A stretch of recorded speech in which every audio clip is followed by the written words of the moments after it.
Let's talk some earnings here as earnings continue to trickle out. We've got to start with Peloton. Company coming out last night, cutting the price of its bike, $400. Also offering some light guidance. You see here beating on the top line, a miss on the bottom line. A lot in here. We're going to talk to Peloton's CFO in just about 15 minutes or so. But let's kind of go around the horn here. Brian Sozzi, I'll start with you on what stood out from this quarter. Well, what's standing out to me this morning is the analyst reaction. I've seen several reiterations of sells out there on the street, some very, I would say, aggressive commentary. I think the street was largely very much surprised by the company's quarter and the company's outlook. You've seen some slowing in subscriber growth, or you did see some slowing in subscriber growth quarter over quarter. Company also forecasts over the next 12 months that they will not be profitable, investing a lot in manufacturing. Of course, also that reflects the impact of cutting the bike, their entry-level bike, by $400, and still dealing with issues from the tread recall. And in addition to some concerns out there in the street regarding material weakness in their accounting that they noted in the earnings release last night. So again, guys, a lot to unpack here within Peloton, a lot to digest. But as Julie noted, the stock was down about 15% in the pre-market, in the aftermarket yesterday at the results, trying to come back here in the early going, but still a tough look for Peloton on earnings day. Yeah, I mean, when we checked, just about 20 minutes ago, the stock was down by about 2.5%. So it's definitely bouncing around here to the downside.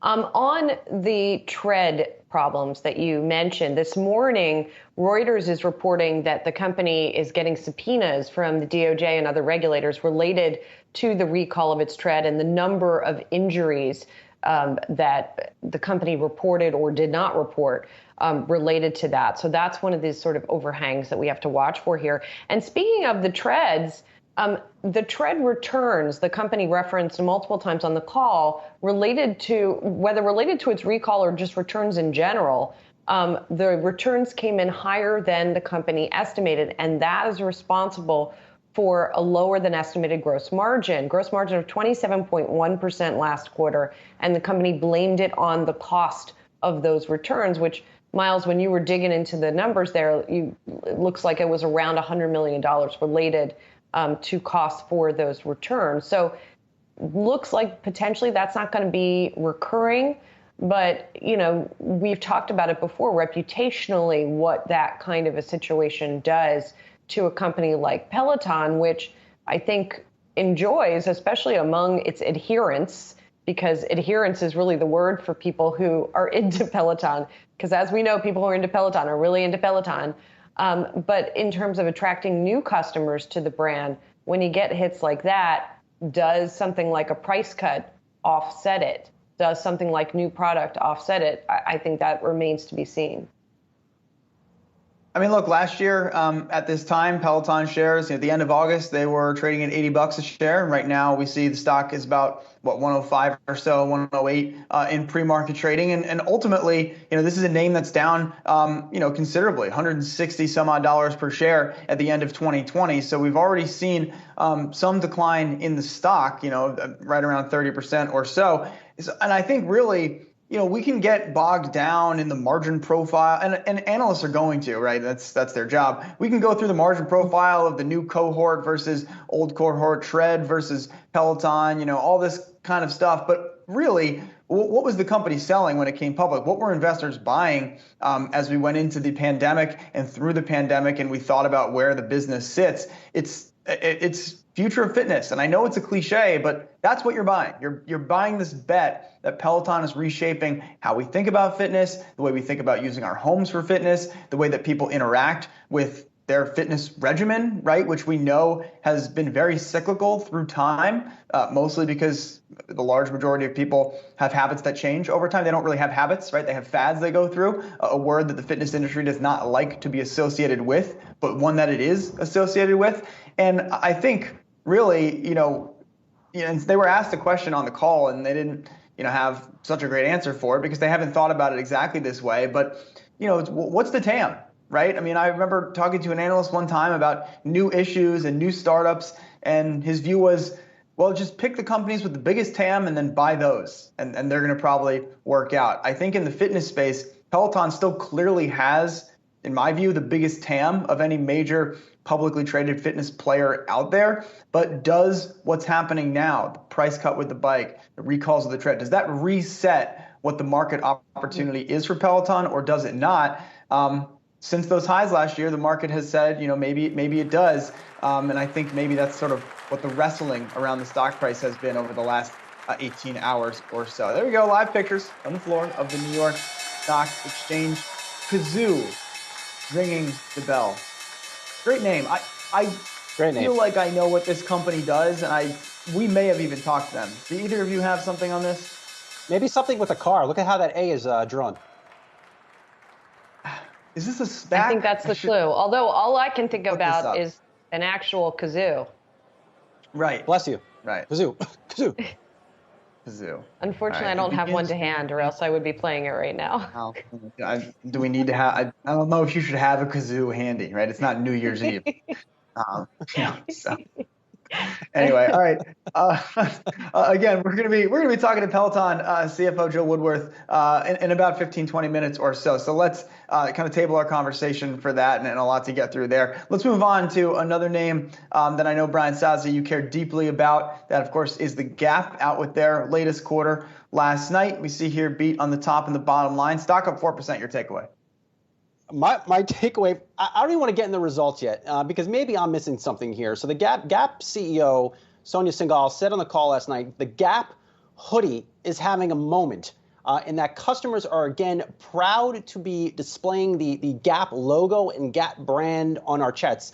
Full disclosure, I have not bought a Gap hoodie or anything that has said Gap on it going on 15 years. So I don't know if I remain in the minority, but apparently demand for Gap hoodies is helping to drive some form of turnaround at Gap. Now, I will say this. Everybody looks like a hero when we're all trying to rebuild our closets, and I think that's what you're seeing at the likes of a Gap and Old Navy. Old Navy comparable sales up 18% versus 2019. Gap sales actually down 3% versus 2019. Banana Republic still struggling. Same-store sales or comparable sales down 5% versus 2019. But again, Gap is pitching a recovery story on its earnings call. They've closed a lot of stores. So the profit margin dynamics are starting to improve for them, and they struck a somewhat bullish outlook for the balance of this year. But again, that Gap hoodie, apparently it's in high demand again.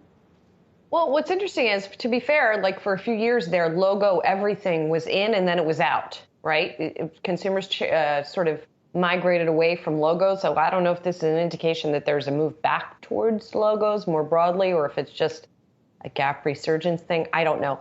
Listen, when it comes to Banana Republic in particular, I think actually Gap needs to take a cue from Express. We just talked to CEO Tim Baxter there. He's shrinking those Express stores. He's shrinking assortment. To me, I mean, just from my own single market research, but going into Banana Republic, the stores are still big and they still have a lot of stuff in there. They need to edit, I think, is my feeling. Julie. When it comes. It doesn't fit. That's the other issue. Yes, that is the other issue as well. So the company also just bought another company called Draper. Of course, it's missing the E, this being the internet age where people don't like vowels. Draper, which helps. I know I sound like a boomer, Myles. I'm sorry. No, I agree. I think I don't care for the trend, but. So Draper is a sort of 3D fit app. And so that's something they just bought to try to help with that whole fit situation. But it doesn't help you if none of the stuff fits properly to have the app that tells you what is going to fit you the best, I guess. Yeah. I mean, remember, the reason that startups, the reason they leave vowels out of these words is because the SEO is too expensive to buy the top listing on the actual word Draper or the actual word swivel. So if you type in SWVL, swivel gets to be the top result. But if you type in swivel, it costs too much money. You don't want to burn your cash on the Google result. Gotcha. So you can notice when companies raise a lot of money, they do things like they get to buy the top Google result. They get to have the proper name in the website instead of it being some, half version of what they wanted. Anyway, but when Sozzi Enterprises opens, I think you've got that one, Soz. And well, yeah, maybe I do. And I'll just add this too on Gap. For those expecting this steady stream of Kanye West clothes, my takeaway from the earnings call: don't expect to walk into a Gap store and see thousands of pieces of Kanye West clothing. That's just not going to happen as part of this deal. I still think you're going to see drips and drabs, as we have seen from Kanye West in his collaboration with Gap, releasing, I believe, 2 different types of colored coats, winter coats with no zipper on it. Should be very helpful when it snows outside. Nonetheless, I don't think you're going to see a big assortment collection. It might just be 1 or 2 pieces here and there, and hopefully you find it in the store online. If not, too bad. I think you mean Ye. Kanye. No, isn't he changing his name so that it's just Ye? Yeah. Anyway. Who knows? It's like the Prince thing. I mean, he still hasn't put the album out. Donda, we're still waiting for Donda, which we discussed on this program however long ago it was, 3 weeks, 4 weeks ago. Is he still sleeping at the stadium? Well, he did a listen show, I guess it was last night in Chicago, I think. Presumably he didn't sleep in Atlanta and then went to Chicago. I mean, I don't know. Maybe he's still sleeping. The problem is football season's starting too. Like, I think there's probably games at Mercedes-Benz Stadium this Saturday. Certainly a week from Saturday. Does he still have a room there? I don't know. We'll leave that. I just think it's hilarious. We started talking about, startup names and stuff, and Sozzi he's ready to talk Gap. He was not taking the bait on that topic change. Cannot shake him. I'm watching to see if your facial expression will change, and I can't get you to do it. All right. Let's finally touch quickly on earnings out of HP last night. Company here missing on the top line, a little bit of a beat on the bottom line. Stock is down, though, in the pre-market. Free cash flow down from a year ago. Brian Sozzi, what do you make here of the quarter? Yeah, I had a chance to talk to HP CEO Enrique Lores. I think we are seeing the sales pressure here. They missed by a couple $100 million on sales versus expectations. So I asked Lores, and we'll have more from my interview with him later on in the show. But it's more a reflection, he says, of just not being able to get components, chips, other components to make computers, more so than demand being delayed because return to offices have been delayed. So that's his takeaway. Also, too, I have a piece right now in Yahoo Finance discussing their return to work plan for HP employees. They are mandating vaccines for workers to go back to offices November 1st. HP workers were supposed to return sometime in early September. They pushed that back. So by November 1st, if you want to go back to the office for HP, you have to have a COVID-19 vaccine.